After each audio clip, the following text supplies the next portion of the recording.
یہ جو ہم سنتے آ رہے ہیں کہ کھانے کے دوران پانی نہیں پینا چاہیے، اس کی کیا وجہ ہے؟ کیا ایسا کرنا طبی اعتبار سے نقصان دہ ہے؟ میڈیکل سائنس اس بارے میں کیا کہتی ہے؟ آج کی اس ویڈیو میں ہم آپ کو بتائیں گے کہ اس بات میں کتنی حقیقت ہے۔ ویڈیو آخر تک دیکھیے۔ اگر آپ اس چینل پر نئے ہیں تو چینل کو سبسکرائب کیجئے تاکہ صحت کے حوالے سے آپ کو نئی اپڈیٹس ملتی رہیں۔ کھانے کے دوران پانی پینے سے منع کرنے کی بنیادی وجوہات یہ ہیں۔ کھانے کے دوران پانی پینے سے معدے میں موجود ڈائجسٹیو انزائم اور ہائیڈروکلورک ایسڈ کی کارکردگی متاثر ہو سکتی ہے، جس سے غذا ہضم کرنے میں دقت ہو سکتی ہے۔ ہمارا معدہ کھانا ہضم کرنے کے لیے ایک خاص قسم کا تیزاب HCI خارج کرتا ہے۔ اگر کھانے کے دوران پانی پیا جائے تو یہ تیزاب پتلا ہو جاتا ہے، جس سے کھانے کو صحیح طور پر ہضم کرنے میں وقت لگتا ہے۔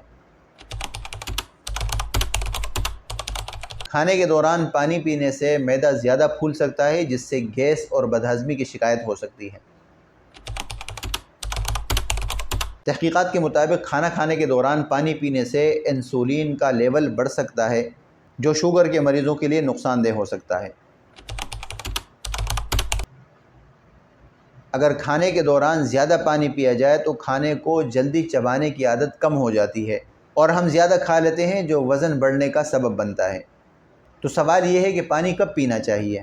کھانے سے 30 منٹ پہلے۔ یہ ہاضمے کے لیے بھی اچھا ہے اور پیٹ کی بھوک کو بھی کنٹرول کرتا ہے۔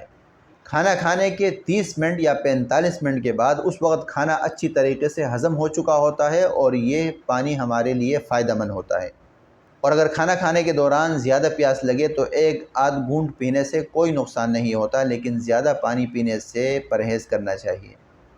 امید کرتا ہوں کہ یہ ویڈیو آپ کو پسند آئی ہوگی۔ اگر ویڈیو آپ کو پسند آئی ہے تو اسے لائک کریں، دوستوں کے ساتھ شیئر کریں اور چینل کو ضرور سبسکرائب کیجئے۔ ملتے ہیں اگلی ویڈیو میں ایک نئے ٹاپک کے ساتھ، تب تک کے لیے اجازت دیجیے۔ اللہ حافظ۔